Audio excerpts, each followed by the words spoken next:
21 de novembro, 13ª entrevista da campanha Criança Não é Brinquedo. Hoje com a advogada Fabrícia Vezaro, que vai falar sobre violência sexual sob o olhar da lei. Violência sexual infantil sobre o olhar da lei e os direitos humanos. Estamos aqui esperando agora a Fabrícia, que já chegou e já vai mandar o convite, né, Fabrícia?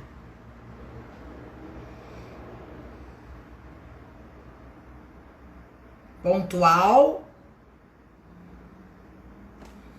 Recebi o convite, aceitei.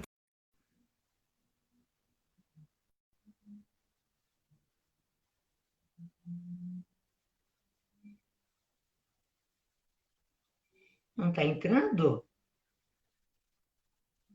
Aguardando a Fabrícia.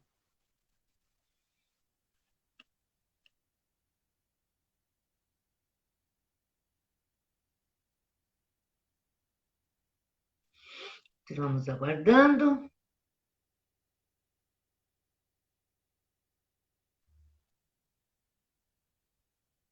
Simone, boa noite, Simone. Fabrícia chegando, não te vejo. Agora te vejo. Peraí que eu tenho... Boa noite, Você me vê agora te vejo. Tá vendo direitinho? Estou vendo e te ouvindo. Boa noite, Fabi. Tudo bem? Boa noite, tudo bom? E você? Tudo em paz. Obrigada por você ter aceito o convite. Imagina, eu que te agradeço por ter lembrado de mim, por ter me dado essa oportunidade de dar uma contribuição como advogada, como pessoa, como mãe. Porque quando a gente fala crianças, são meninas e meninos que são violentados. As pessoas acham assim, a maioria das pessoas pensa assim, crianças violentadas, imediatamente pensam apenas em meninas. E não é assim, a gente sabe que meninos também são abusados sexualmente. Por isso que é crianças, né? Exatamente. A gente sempre, quando imagina numa violência sexual, a gente imagina violência exclusivamente contra a mulher e violência praticada exclusivamente por homem, e não é assim. Não, não é por isso essa campanha para levar esse esclarecimento, porque quanto mais esclarecimento, mais próximo do combate nós chegamos, né? Exatamente. É o conhecimento que faz a gente conseguir mudar o rumo das coisas, né? É o conhecimento e a coragem de enfrentar, de falar, de batalhar. De denunciar, né? De não se calar, né, Fabrícia? Exatamente isso. Eu vou dar início, porque, como eu digo sempre, eles cortam no momento exato que dá o tempo voa, e como a live fica gravada, quem depois vai chegando atrasado, vê depois na gravação, e para as pessoas que depois forem ver gravado. Então, vamos começar para nós não perdermos tempo. Hoje nós estamos dando sequência à 13ª entrevista da campanha Criança Não é Brinquedo. 13ª. Até agora não falhamos um sábado e contamos com você que nos assiste, que nos acompanha, que depois vem assistir a live gravada. Se você quiser participar como entrevistado, for um profissional que tiver com o que contribuir, ou alguém que passou pela situação que queira fazer algum depoimento, é só me procurar no meu Instagram, pelo direct, e a gente vai estar agradecendo, porque nós precisamos de pessoas que se proponham a estar aqui. Todos os sábados, às 20 horas, na campanha Criança Não é Brinquedo. Quando eu sempre digo, olhem para baixo, tem gente pequena pedindo socorro. Hoje nós estamos aqui com a Fabrícia, a qual eu agradeço muito ter aceito esse convite. Eu vou fazer a apresentação dela e nós vamos dar início. Fabrícia Vezaro, formada em Direito no ano de 2003 pela Faculdade de Direito de São Bernardo do Campo. Especialista em Direito de Processo do Trabalho pela Universidade Cândido Mendes, proprietária da Vesaro de Siqueira Advocacia. Fabrícia, vamos começar? Vamos lá. Fá, porque eu conheço a Fabrícia de um bom tempo, então a gente é íntima, né, Fabrícia? É isso aí. Como se classificam os tipos de violência sexual contra a criança? Tá.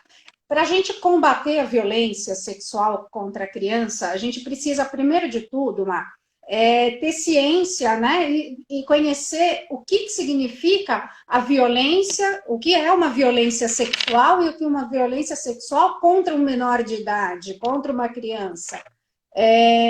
Porque às vezes o desconhecimento do que se trata, uma violência sexual, faz muitas pessoas ficarem quietas, não denunciarem, né? Às vezes a própria vítima, como é comum, e aí todo mundo percebe, né? Geralmente tem a culpabilização da vítima, a vítima se sente culpada, se sente suja, se sente envergonhada e não faz a denúncia. Por quê? Por puro desconhecimento.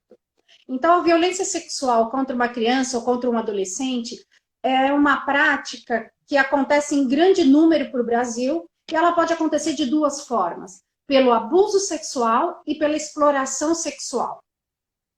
Mas abuso e exploração é a mesma coisa? Não, não é. O abuso sexual, ele é definido como o uso da sexualidade da criança ou do adolescente por outras pessoas. As pessoas abusam da sexualidade, usam a criança para obter um prazer sexual. E esse abuso ele pode ser tanto intrafamiliar como extrafamiliar. O abuso intrafamiliar é aquele que acontece dentro de casa, no seio familiar, com pessoas que têm um vínculo de amizade, de parentesco, amizade muito próxima. E o que assusta terrivelmente é que as estatísticas mostram que o abuso dentro da família, ele é um número muito grande. E por ser praticado dentro do seio familiar, com pessoas da convivência da criança, muitas vezes ele não é denunciado, porque ele não é percebido, porque as pessoas não acreditam quando uma criança denuncia.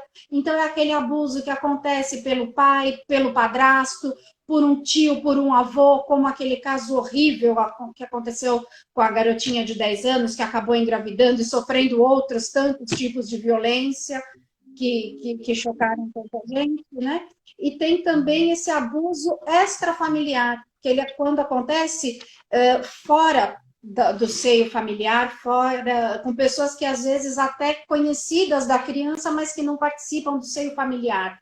Pode ser um coleguinha, pai de coleguinha, professor, treinador, né, algum amigo. Então, esses são os tipos de abuso sexual, familiar e extrafamiliar.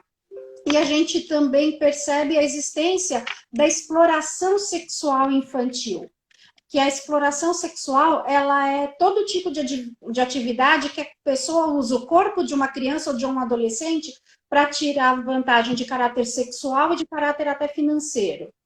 E existem diversas maneiras pelas quais a sexualidade de uma criança pode ser invadida por um adulto. Ela pode ser invadida tanto com uma exploração comercial da criança e do adolescente, que ela é definida, ela está ligada ao comércio com fim de lucro, de aliciamento por agentes, por clientes, seria a prostituição infantil. Que isso também pode acontecer tanto no âmbito familiar, ou seja, no qual a própria família alicia a criança. A gente verifica diversos lares desestruturados, lares, e aí não vamos relacionar o abuso sexual à condição financeira da criança ou da família da criança, mas também um grande número de casos de abuso e exploração sexual infantil decorre da necessidade da família, que muitas vezes não vendo outra alternativa, acaba explorando a sexualidade da criança para obter dinheiro. E também a gente tem a exploração sexual no contexto de prostituição, onde a criança pode ser levada a atos de prostituição pelos pais, por colegas, crianças abandonadas que, em vez de conseguirem um protetor, conseguem um aliciador, que prometem um abrigo, que prometem comida, que prometem vestuário, mas fazem as crianças de prostitutas, de escravos sexuais. E tem também a situação de tráfico sexual, né, de tráfico de crianças até para fora do país, as crianças são vendidas como escravas sexuais, e tem a exploração do turismo sexual, que também aqui no Brasil, ainda esse quadro é muito crescente, as estatísticas mostram um grande número de crianças que são aliciadas como no turismo sexual para fazer frente a trabalhos sexuais, para outras pessoas ganharem dinheiro em cima disso, inclusive com conivência de comerciantes, no ramo hoteleiro, no ramo de restaurante. E também, por fim, tem a questão da pornografia infantil, que é uma forma de um abuso e de uma exploração sexual com a criança, onde exploram a imagem da criança, principalmente agora com rede social, com internet, com redes sociais, WhatsApp, que exploram o corpo e a sexualidade da criança a pretexto de um anonimato. Fabrícia, até agora é a primeira vez, nessas 12 entrevistas que nós fizemos, é a primeira vez que é aberto este leque do tanto de abusos que tem com a criança na questão da sexualidade. Nós então estávamos falando apenas do abuso, da violência sexual. Uhum. Aí você chega e traz para a gente a violência sexual, o abuso sexual, a exploração sexual, a prostituição da criança, quer dizer, todo esse conjunto de aberrações, né? Porque tem a violência, o abuso, a prostituição, a comercialização de crianças, enfim. Olha quanta coisa você nos trouxe hoje e o quão grande ficou, o quão mais forte ficou a necessidade de estarmos falando desse assunto. Você foi muito além do que a gente vem falando esses sábados. Né? Porque você disse assim, o abuso e a violência. E aí você trouxe outras informações para a gente. E isso no Brasil cresce assustadoramente. E todas com consequências físicas, morais e psíquicas. Sim. Quando a gente fala em abuso sexual, a gente tem esses casos que mais chamam a atenção, que são aqueles que incomodam, mas não vão atrás de interesses por trás disso, porque infelizmente a criança passou a ser protegida muito tarde. E infelizmente muita gente lucra com as mazelas contra as crianças. Entendeu? Então a gente fala aquilo que incomoda a sociedade, o cidadão médio. Não traz, geralmente, esses outros tipos de consequência que, se a gente for cutucando, vai chegar numa coisa que tem muitos interesses grandes atrás disso. Entendeu? Então, assim, até para grandes veículos de comunicação, para essas coisas, fica um pouco complicado falar desse leque de maldades contra a criança. Uhum. Vira um tabu. E para você ter uma ideia, a criança ela só passou a ser sujeito de direito até a sua dignidade como pessoa e a sua dignidade sexual depois da Constituição de 88. 32 anos. Exatamente. Eu já era nascida, eu já estava alfabetizada quando as crianças começaram a ser enxergadas pela lei como sujeito de direito, sobre alguém que tem que ser... Eu já tinha 30 anos. Exatamente, você se bobear já tinha sua criança quando começou, entendeu? Então, mas por que que eu fiz essa conta tão rápida? Porque eu sou péssima de matemática. Por que que eu fiz essa conta tão rápida? Porque meu filho nasceu em 88. Por isso que eu falei 32 anos. Eu já tinha a minha criança. Exato. A criança ela só passou a ser um sujeito de direito, a ser encarada como prioridade para o Estado com a Constituição de 88. A Constituição de 88 ela trouxe grandes inovações, foi um marco muito importante para a história do Brasil, para a democracia no Brasil, em vários aspectos. E nesse aspecto de enxergar a criança como um sujeito de direito. Não como uma coisinha ali que você deixa até crescer e aí você vai ver o que fazer quando crescer, entendeu? Você já, com a Constituição de 88, que nasceu essa questão do que vamos fazer com essa criança para ela poder crescer. Nossa, olha isso, gente. Vocês estão escutando? Olha o que a Fabrícia está trazendo para a gente. Né? Se tem apenas 32 anos que a criança passou a ser vista como sujeito, né?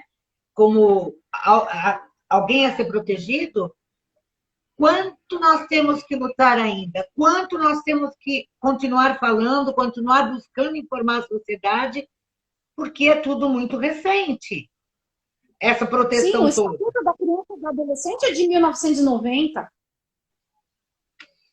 Pois então. Eu já era quase adolescente quando teve o Estatuto da Criança e do Adolescente.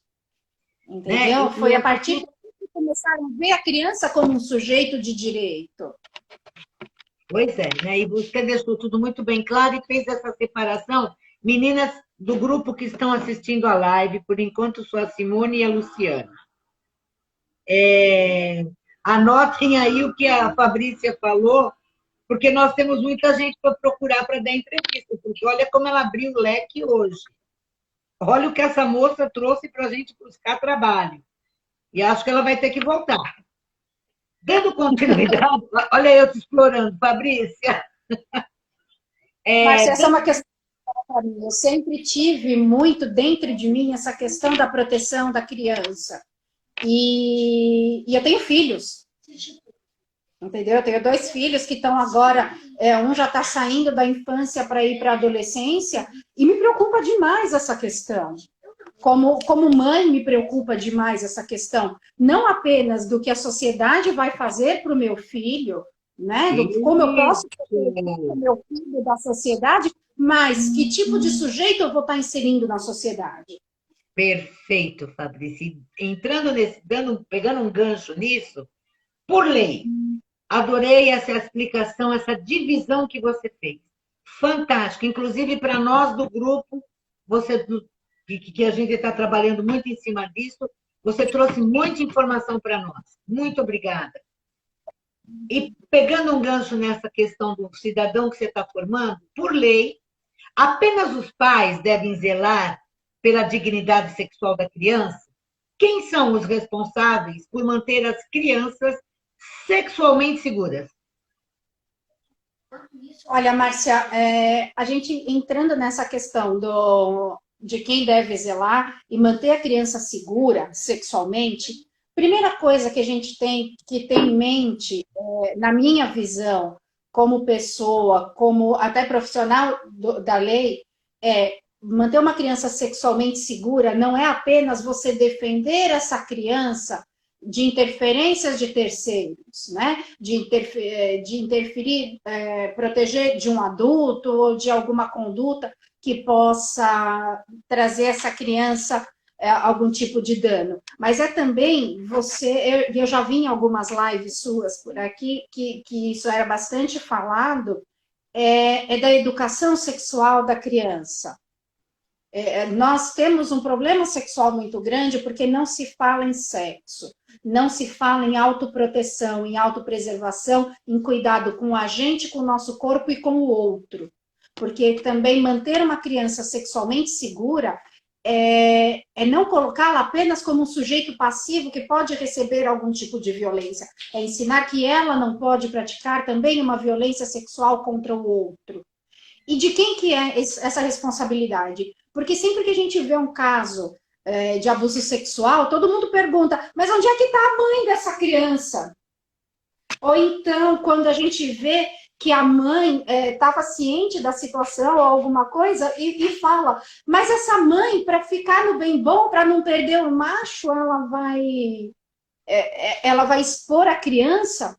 Ou seja, todo mundo coloca, a primeira pessoa que vem na mente quando a gente fala em cuidado com criança é a mãe. Mas não é só.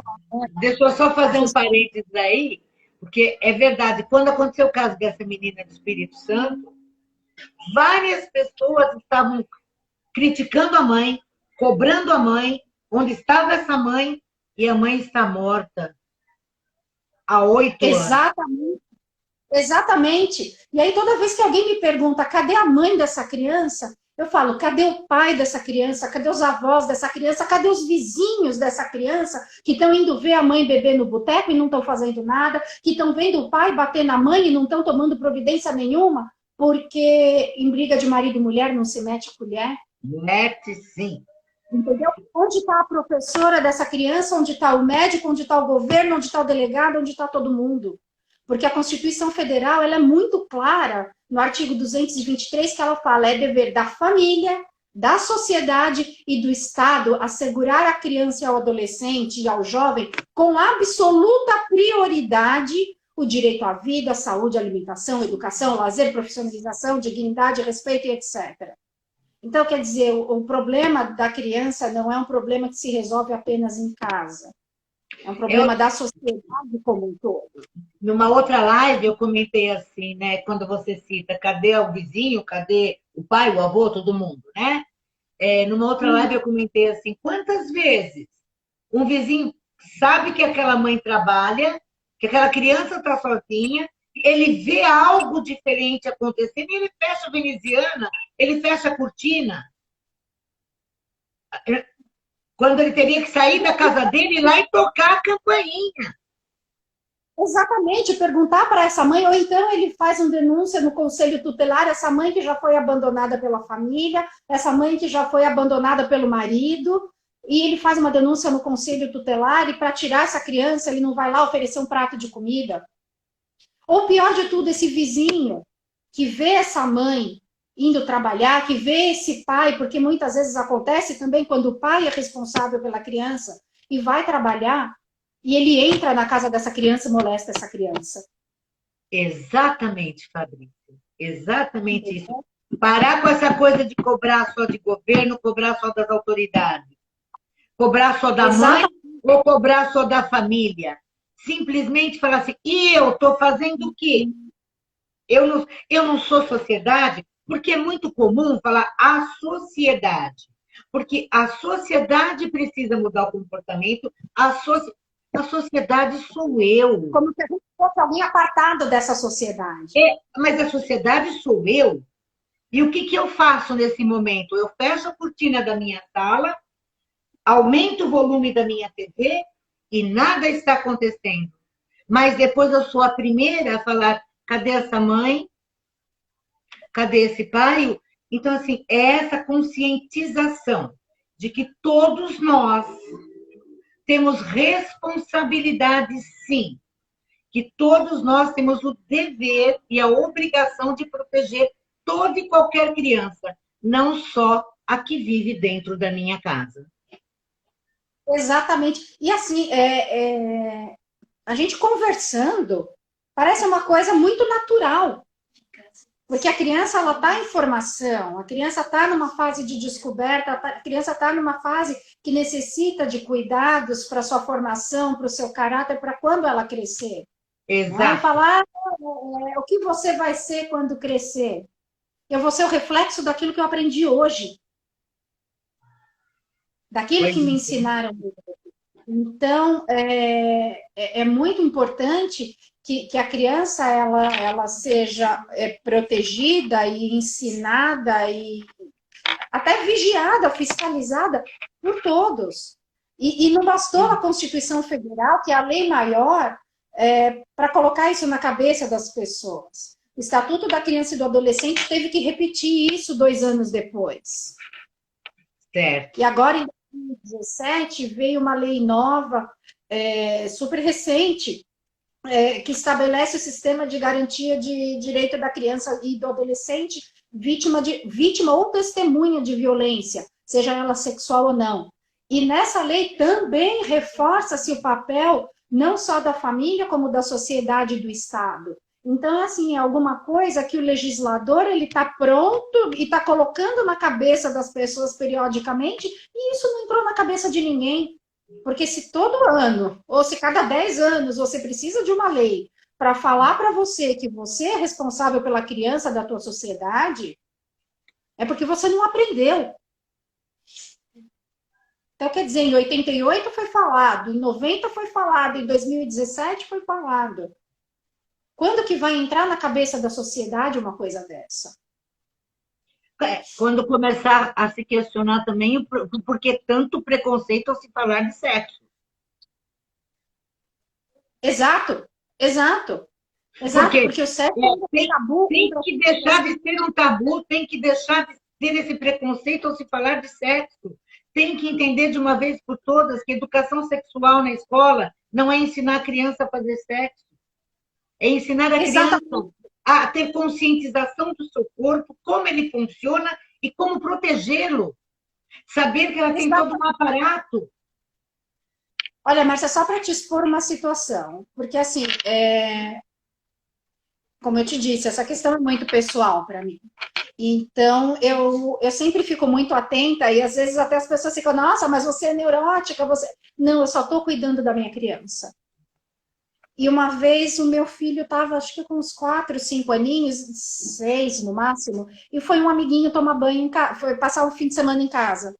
Eles foram na piscina e foram tomar banho. E eu coloquei os dois para tomarem banho junto, de vez em quando eu ia lá, olhava, ajudei a lavar o cabelo, ajudei a esfregar as costas, agora lava o bumbum e o pipi. Aí o menino, não, você pode lavar, tia. Eu falei, não, eu não posso lavar.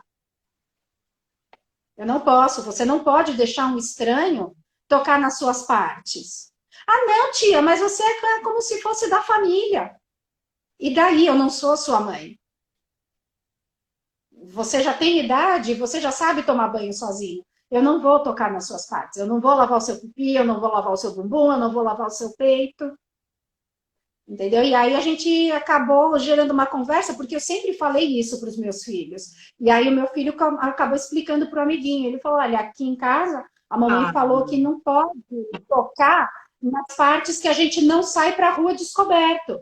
Ai, então, que se delícia. você não Exato. Então, se você não sai com o seu pipi descoberto, você não pode, ninguém pode tocar. Se você não sai com o seu bumbum descoberto, ninguém pode tocar.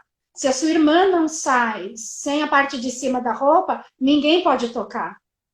Então, assim, é uma coisa que eu sempre ensinei muito para os meus filhos e eu faço questão de ensinar e relembrar os amiguinhos deles quando iam em casa.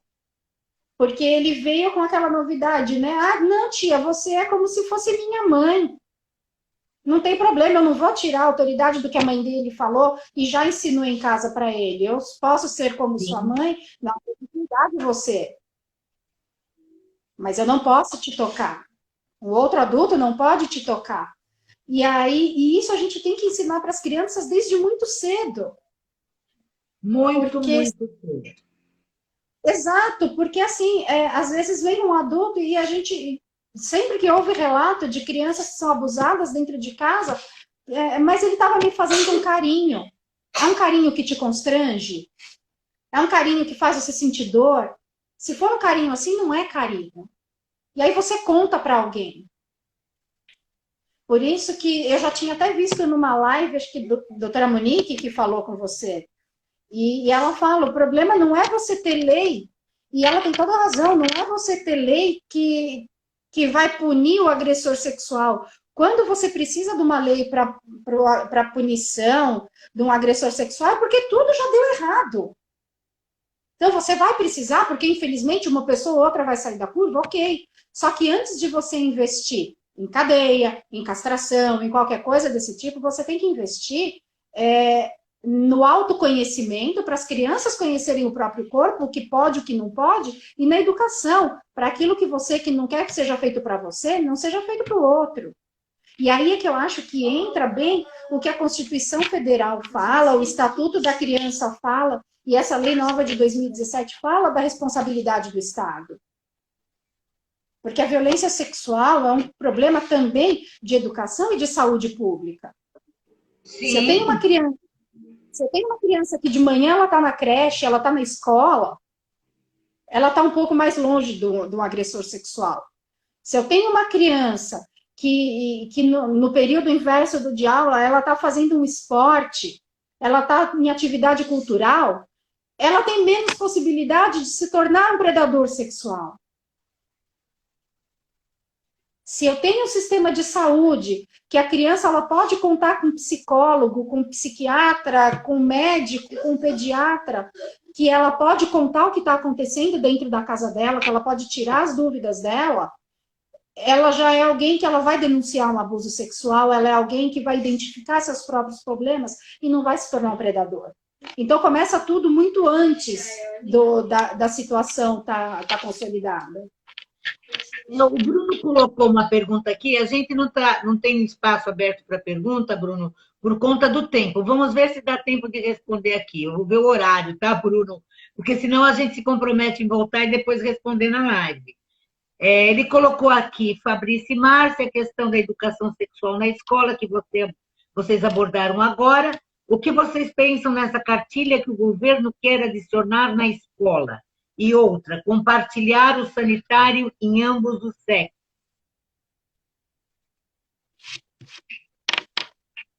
Olha, Márcia, eu tenho uma opinião assim. Eu vou, para ser sincera, eu não sei do que se trata essa cartilha, não vi essa cartilha, mas assim, eu acho que a primeira coisa que a gente tem antes de falar numa educação sexual é porque, infelizmente, o nome choca, porque a gente não está acostumado a falar sobre isso, não é? Mas a educação sexual, ela começa com nós respeitando o nosso corpo e o corpo do outro. A gente sabendo até onde vai, o que é permitido, o que não é. Aquilo que eu ensinei para as crianças quando eram pequenas, onde eu posso tocar, o que eu posso fazer e onde eu posso fazer. Então, eu acredito que a primeira coisa que tem que fazer, antes de falar, vai compartilhar banheiro, não vai compartilhar banheiro, vai compartilhar vestiário, não vai compartilhar vestiário, a gente precisa deixar essa pessoa pronta para compartilhar um banheiro. Porque, infelizmente, tem gente que não está pronto para compartilhar um banheiro dentro da própria casa. Perfeito. Então, eu faço as suas palavras minhas, por quê? Porque antes de se falar, né? Eu costumo, quando alguém fala assim, você é a favor, eu vou entrar rapidinho nisso, a favor, a questão do aborto. Não, eu não sou a favor, não é isso agora. A questão primeiro é educação, conscientização, preparo. Não adianta falar se isso ou aquilo. Eu não faria nada disso. Eu primeiro iria fazer uma campanha de conscientização, preparar preparar os profissionais que vão ensinar a criança na escola. Porque, mas a escola não é lugar de aprender sexo. Não é sexo, é educação sexual. Como não? Se é em casa que aprende, se a maioria dos abusos acontecem dentro de casa, como é que nós vamos esperar que dentro de casa se ensine se é dentro de casa que está acontecendo? Então, assim, antes de mais nada, Fabrícia, fechou com chave de ouro essa questão. É preparar, informar, conscientizar e educar. Depois nós vamos ver como você com banheiro compartilhado, banheiro separado, cartilha. Depois a gente passa para isso. Nós estamos ainda... Exatamente. Nós estamos engatinhando. Nós estamos engatinhando. Não adianta começar do final com base. Porque vai ter banheiro. Porque tem cartilha. Porque tem kit. Não quero nem saber nada disso. O nosso primeiro passo é esses que nós acabamos de falar. Conscientização, comprometimento, educação e preparo. Exatamente, porque assim, se a gente tiver o preparo, a conscientização, a gente não vai precisar de cartilha, a gente não vai precisar sentar para conversar se é correto ou não é correto uma garota de 10 anos de idade abusada pelo avô, pelo tio, abortar ou não. Isso. De que Nós não vamos chegar nessas consequências tão tristes. Exatamente. A gente não vai precisar falar de nada disso. É o que eu digo. Não preciso questionar o aborto. Não chegaria, eu quero condições para não se chegar a questionar se faz ou não aborto. Exatamente. Porque, assim, até por conta daquela garota, eu não tenho exatamente uma opinião formada sobre isso, porque todos os caminhos levam para a ruína dessa menina. Todos os caminhos, todos. E eu vou falar uma coisa agora que me preocupou muito, né, como psicóloga.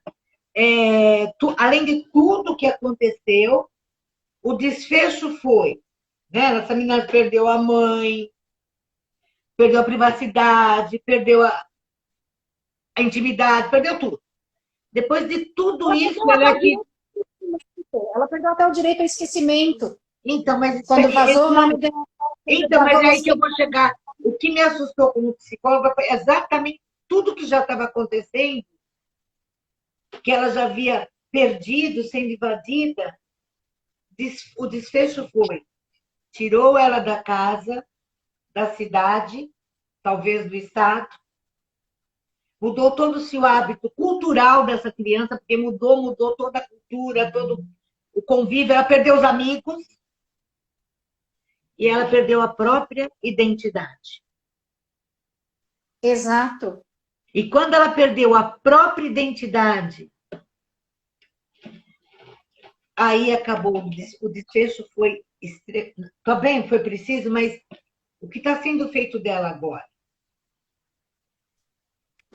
E isso é muito sério, então eu não vou me preocupar com outras coisas a não ser esse trabalho que a gente vem fazendo aos sábados, de tentar levar esse conhecimento para as pessoas. Fabrícia, qual a punição para um agressor sexual? A punição geralmente é cadeia e penas que, no meu sentimento, não são ainda capazes de desestimular. Porque, como a gente já disse aqui antes, né? Não adianta o Estado punir. O Estado ele precisa conscientizar, ele precisa adotar medidas que eles protejam as crianças e que formem pessoas que não sejam predadores. Só que a partir do momento que isso não deu certo, é necessária uma penalidade. Só que a penalidade ela não pode ser branda, que deixa a pessoa à vontade para cometer de novo, porque ele sabe que ele vai cometer um crime com bom comportamento, em um terço da pena ele sai. Ele lê meia dúzia de livro e daqui a pouquinho ele está livre. Então, assim, a impunidade é sim um grande fator para estimular a criminalidade, para estimular, inclusive, o abuso contra a criança. Então, assim, existem diversos crimes, como eu falei para você, né?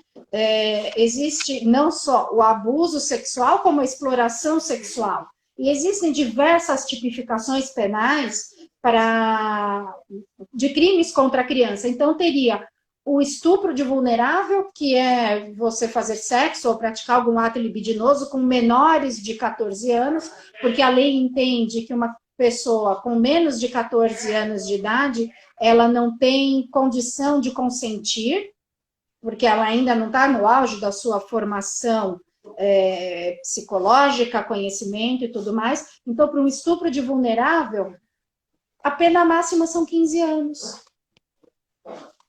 Tem a corrupção de menores, que é induzir alguém menor de 14 anos a satisfazer seus desejos, né, sexuais, essas coisas, que é a pena de 5 anos. Favorecimento de prostituição, pena de 10 anos. Favorecimento de prostituição em casa de prostituição, reclusão de 2 a 5 anos. Então, quer dizer, são penalidades que as pessoas, infelizmente, elas se sentem à vontade para continuar cometendo esses crimes. Porque a pena é baixa. Porque com um terço da pena você muda o regime, você sai da cadeia. Uhum. Entendeu? Porque, infelizmente, durante o inquérito policial, a criança às vezes não é muito bem interrogada, a criança fica com medo e acaba tendo algumas coisas que atenuam a penalidade do agressor. Por isso que essa lei de 2017, ela veio muito a calhar, e eu acho que é um passo muito importante para conscientização mesmo e para preparação das pessoas que vão tratar com os menores de idade. Porque muitas vezes uma menina de 13 anos fazendo programa, ela é tratada como prostituta. O policial não vê a criança como uma vítima. São pouquíssimos os casos de prostituição infantil, e aí a gente não está falando desses casos que choca, que vai para o noticiário, que acabou com uma rede, que alicia não sei quantas crianças. É aquela criança que não tem o que comer em casa e vai para a rua se prostituir. E ela é tratada com violência pela polícia. Ela não é acolhida. E essa lei ela veio justamente para isso, né? Para guiar o Estado para um acolhimento da criança, para o tratamento dessa criança com profissionais especializados, com encaminhamento para assistência psicossocial, para os conselhos tutelares. A importância do conselho tutelar é muito grande. Que o inquérito dessa criança seja conduzido por uma equipe multidisciplinar, para que essa criança não precise ficar repetindo toda hora, e muitas vezes, como as pessoas, às vezes, acontece isso dentro de casa, não acreditam que um parente, que alguém próximo possa fazer isso, e massacra a criança como se ela estivesse mentindo. E então, é nessa hora que ela se cala. Exato, e você gera um processo de revitimização da criança. Seja porque ela está repetindo e revivendo aquela história, e cada um que ela encontra numa sala, ela tem que repetir tudo. E cada vez que você conta uma história, você revive o que aconteceu. Exatamente, exatamente. E muitas vezes a pessoa que está interrogando essa criança, ela não tem capacitação, ela não tem o preparo, e essa pessoa acaba praticando uma violência contra a criança. Não são raros os casos de crianças que voltam atrás nos depoimentos.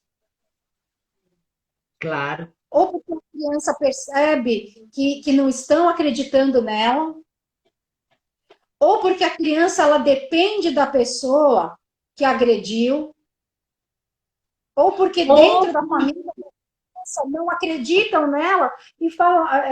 Infelizmente, a gente vê também muitos... O próprio agressor, que é íntimo da família, conversou com esta criança e ameaçou. Exato. Muitas vezes a pessoa fala, cadê a mãe dessa criança que ela não larga o macho? Porque essa mãe também está sofrendo um abuso. Porque essa mãe, às vezes, sofre até o abuso sexual, ela sofre o abuso psicológico. Sabe aquela questão de quem vai querer você com 3 filhos? Na verdade, Fabrícia, vou falar... Entendeu? Nós, não tem na verdade, Fabrícia, eu vou falar nós, porque esse é um hábito do ser humano, e eu sou ser humano, né? Então, vou falar nós. Acho que ainda sou ser humano. Na verdade, já passou da hora de julgar menos e observar mais. De julgar menos e fazer mais. Sim, mas é porque é mais fácil quando você aponta um dedo para a pessoa, tem outros 3 apontados para você. Então, você é mais fácil. Essa mãe não quer largar do mato, onde estava essa mãe, o que fez aquilo. É mais fácil o julgamento. O julgamento me isenta de olhar para mim. O julgamento me isenta do questionamento. E nós optamos primeiro por julgar, e nunca por ir buscar conhecer o que aconteceu. Exato. A gente vê uma coisa muito triste, meninas de 14, 15 anos se prostituindo, e ainda tem gente que fala, mas ela gosta. Olha a roupinha que essa menina usa, ela teve prazer.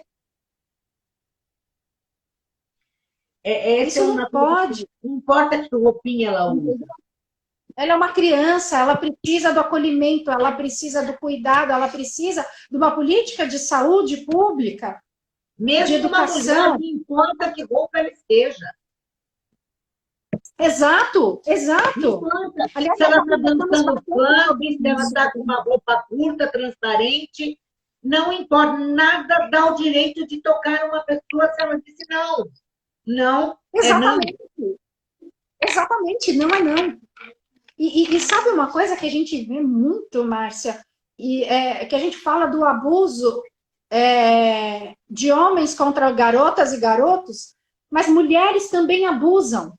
Sim, em menor quantidade, mas abusam sim, abusam. Exatamente, exatamente. Mulheres também abusam e muitas vezes a gente não vê e não denuncia porque tem aquele conceito, não, mas uma mulher, como ela pode obrigar uma pessoa a fazer sexo com ela? Eu, infelizmente, já peguei um caso, começou com direito do trabalho e a gente foi indo para outros cantos que a minha cliente deixava a criança dela na creche oferecida pelo empregador e o menino era deficiente mental.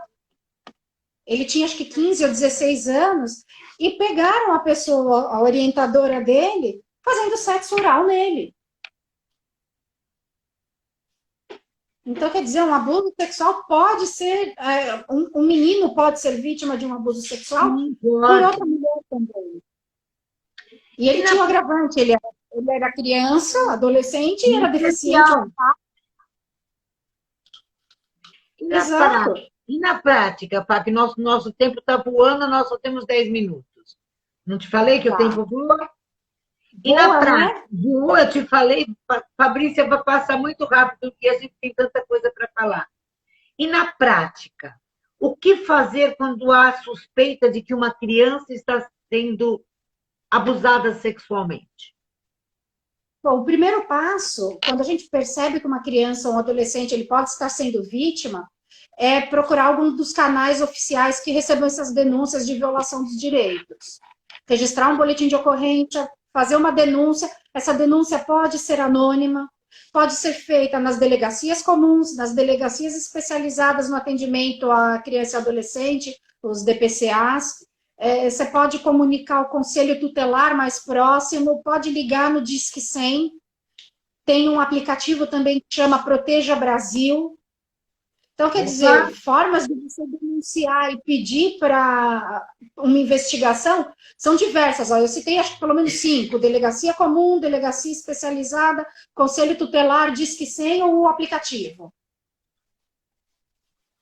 Depois que é feita essa denúncia da criança, dos supostos maus tratos, uma equipe multidisciplinar, nos termos dessa lei que eu mencionei, a 13.431 de 2017, ela vai conduzir, vai fazer a visita no lar dessa criança, vai fazer uma investigação, vai solicitar, se for o caso, um atendimento médico, social e psicológico nessa criança para perceber se teve ou não abuso, se já tem mais indícios, pode, e esse abuso foi dentro de casa, pode pedir o afastamento da pessoa que abusa do lar, ou a proibição de, se for um amigo da família, alguém de chegar perto dessa criança, chegar perto dessa família. Depois que é feita essa denúncia, passado por esse atendimento médico, social, psicológico, vai colher os depoimentos da criança, do adolescente, da família, de quem está envolvido. Se for o caso, vai levar a criança para o Instituto Médico Legal para fazer o exame. E aí, evidentes os indícios de um abuso sexual, vai ser instaurado um inquérito policial. E é nesse momento do inquérito que vai investigar todos os pontos referentes à violência sofrida. E aí, o delegado, entendendo que tem ou não o abuso, se entender que não tem arquivo, acabou. Se entender que tem, vai chamar o Ministério Público. E aí, após analisar o caso, o Ministério Público vai decidir se esse inquérito vai retornar para a delegacia para maiores apurações, se vai ser arquivado ou se vai receber a denúncia e partir para um processo judicial. perfeito. Muito bem explicado. Fabrícia, Então, que mensagem você deixa para quem está aqui com a gente, para quem depois vem assistir a nossa live que fica gravada, e o pessoal vem, viu? Assiste mesmo. Que mensagem você deixa? a minha mensagem é: Vamos cuidar das crianças. Vamos cuidar da integridade psicológica, da integridade física, da integridade sexual da criança. Porque a criança é, sim, um sujeito de direito e é cuidando da criança hoje que você vai formar o mundo de amanhã. Parece clichê, mas não é, mas não é. Não é aquela questão de que mundo eu vou deixar para a criança. É que mundo eu vou construir com a minha criança. Que a educação sexual, ela deve começar em casa, ela deve ser permitida na escola, não deve ser tabu para ninguém. Então, se você não é mais criança, mas você já foi, você tem uma criança, você conhece, não tem ninguém que não conheça uma criança. Então, preste atenção nessa criança. A criança, ela dá indícios se ela está sofrendo abuso sexual. A criança, ela dá indício que ela está precisando de ajuda. Seja porque ela está sofrendo, seja porque ela presenciou alguma coisa. E você protegendo uma criança hoje dos abusos sexuais, você está protegendo também o mundo de futuros predadores sexuais. Então, a minha Uau! mensagem preste atenção na criança. A criança tem muito mais para te falar do que você imagina. A criança tem muito mais para te ensinar do que você tem, do que você sabe, imagina que você tem para aprender. E o que você falaria para uma mãe que suspeita que seu filho está sofrendo uma violência, que ele está diferente, que tem alguma coisa errada e ela suspeita de alguma coisa e a criança ainda não falou nada? Como é que você acha que essa mãe deveria agir? Eu Mãe, avó, acredito que pai? a criança, ela precisa, porque uma violência sexual você vai agir no mais íntimo dessa criança. Então você precisa demonstrar que você está ali para essa criança. Você não pode chegar com uma visão de julgamento, com uma pressão na criança. Eu acho que é conversando, é você mostrando que essa criança ela pode confiar em você, porque geralmente quando a criança sofreu uma violência sexual, ela foi dentro de casa, do lado de pessoas que ela confia. Então ela não vai saber se ela pode confiar em você ou não. Então tem que demonstrar disponibilidade para essa criança, evita tocar nessa criança. Porque quando a gente vai conversar com a criança, a gente entende que o acolhimento é um abraço, é um carinho. Uma criança que sofreu uma agressão sexual, geralmente ela não quer que ninguém toque no corpo dela. Então, evitar o contato físico, mas mostrar que você está ao lado, que você está disposto, conversa, aborda o assunto de uma forma diferente. Não chega para a criança, você foi abusada, entendeu? Começa contando, vê um filme, vê como a criança reage. Psicólogo. Leva num psicólogo, leva num terapeuta. Porque ninguém melhor do que um profissional para saber como abordar essa criança. Então, eu, mãe, percebendo que meu filho está com algum comportamento diferente, que eu não consigo chegar e acessá-lo, eu levo para um profissional. Alguém que ele sabe que vai estar lá mesmo para ajudá-lo. Os seus dois meninos, quantos anos têm? Um tem 10 e outro tem 11. Que bom que eles têm você como mãe. Muito bom saber que eles têm uma mãe com essa consciência, com essa amplitude de conhecimento, mas não vou me deter apenas ao conhecimento, com essa permissão de falar do que todo mundo, do que desde sempre foi tabu, com tanta tranquilidade. Essa permissão de falar, de transformar, de passar para eles sexo com naturalidade. E você disse sabe, uma coisa muito. De tudo que você disse, tem uma coisa que eu concordo em número, gênero e grau. As crianças, não é, o clichê, né? As crianças que estamos educando hoje, são elas que vão comandar tudo amanhã. E quando a gente vê tirania, quando a gente vê gente agressivo, adultos agressivos, adultos tiranos, adultos cruéis, Pode ter certeza, eu não estou passando a mão na cabeça de ninguém, porque quem me conhece sabe que Márcia Regina não passa a mão na cabeça mesmo. Eu sei. Eu não passo, mas pode ter certeza. Quando ela era criança, ela não conheceu o amor da maneira que ele deve ser passado.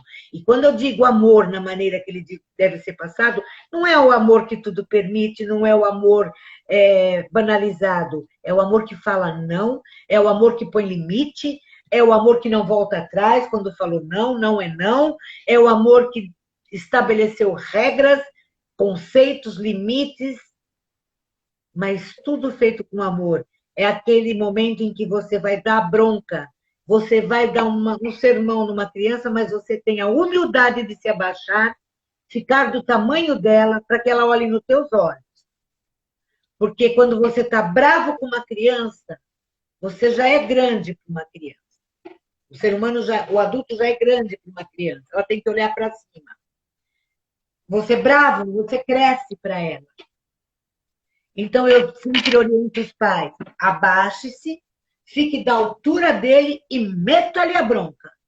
Mas deixa ele olhar no teu Agora você tem que subir num banquinho para chegar na altura do meu filho para meter ele a bronca. Mas deixa olhar. Então, mas deixa olhar para os teus olhos, porque ele vai saber que aquela bronca, que aquela dura, também tem amor. Então, porque esse amor que eu falo é o amor exigente. Sim, a bronca ela vai fazer a criança saber que você gosta dela, independentemente do que ela faça, mas ela vai estar segura. Eu tive um caso. Se você enfrentou a birra, se você enfrentou a situação, se você está querendo educar, é porque você está do lado dela. Eu amo atender adolescente, né? Nós temos mais alguns minutinhos aqui. Acho que eles aumentaram o tempo, hein? Porque não estão podendo encerrar. E a gente vai falando. Eu amo atender adolescente. E eu tive uma adolescente que uma vez, em prantos, mas um pranto que a lágrima dela, quando caía, eu escutava o barulho das lágrimas dela, tão doídas. E ela falava assim: eu queria tanto que a minha mãe e o meu pai perguntassem aonde eu vou, que eles falassem que eles colocassem hora para eu voltar, que eles se preocupassem com quem eu estou, porque eu saio com as minhas amigas, a mãe dela quer saber com quem ela vai, onde ela vai levar, às vezes vai buscar. Os meus pais me deixam tão livres, eu acho que eles não me amam. Então, é sério isso. Sim. Então, quando eu digo um amor sólido, um amor consistente, um amor firme, nós teremos grandes homens liderando o mundo. Né? Cabe a nós. Cabe a nós. Cabe a nós. É sempre assim. Cabe a nós. A gente não pode assumir a nossa responsabilidade de tudo que a gente faz, de todo lugar onde a gente põe a mão. Exatamente. Então, nem que seja um pouquinho aqui, mas esse pouquinho eu vou contribuir. Eu costumo dizer que não existe pouco quando ele é feito com amor. Aonde tem amor, você está dando muito. O problema está disposto a amar. Eu vejo hoje, eu vou entrar rapidinho, porque ainda eles não colocaram encerrar ainda, então vamos falando. Estou achando estranho. Eu estou vendo hoje todo mundo dizendo boicote ao Carrefour, quebrando outros Carrefour. Então, nós estamos indignados com o que aconteceu com o rapaz e vamos cometer mais crueldades, quebrando tudo. Nós estamos fazendo a mesma coisa que o agressor. Quando a gente tenta resolver uma coisa que me agride com outra agressão, eu estou sendo igual ou pior ao primeiro. Você está sendo pior, porque você está agredindo porque você acha errado agredir, você sabe que é errado. Né? Porque Eu acho que agora não é hora de sair quebrando outras lojas. E ainda eu coloquei assim: se eu mato alguém, são os meus pais que devem ser punidos, né? Exato. Então, nós estamos não estamos predispostos a amar.